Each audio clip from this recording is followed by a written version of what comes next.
So what has the Real ID done? It's done nothing but create real problems.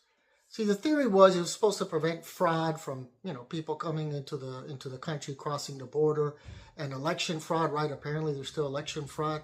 President Trump won the 2020 election. He's actually still saying that. I suggest for all you people that actually believe that election fraud is to the level that it would actually affect the results, do some research. There are well-known studies on this regarding billions of votes counted and the results. I'll make it simple. A fraction of a fraction of a fraction of 1%.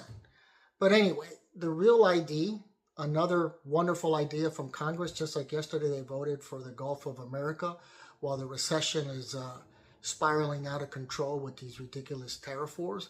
But you have people who are a certain age, 50, 60, 70, 80 years old, that lost their birth certificates, hurricanes, tornadoes, fires, whatever, moving, divorces. That's another one. You have people who divorce and they come to a state like Florida, and then while they're here, they can't get a license because it's not easy to get a license here. You need a letter from everybody. Basically, you need a letter from the President of the United States to get a driver's license in Florida.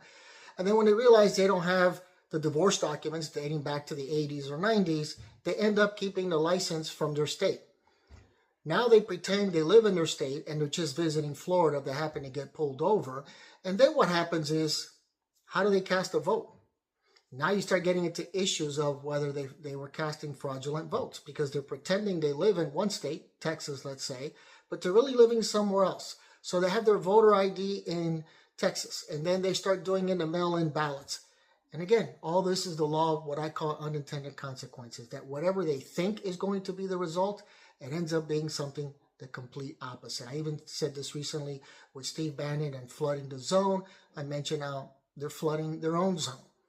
But until you learn the law of unintended consequences, which is another way of saying looking at all the angles, this will continue.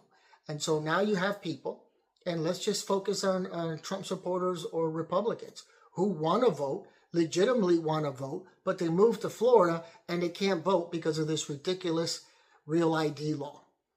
Again, it's done nothing other than create real problems. So my imaginary hats off to Congress. You're doing great. Keep up the bad work.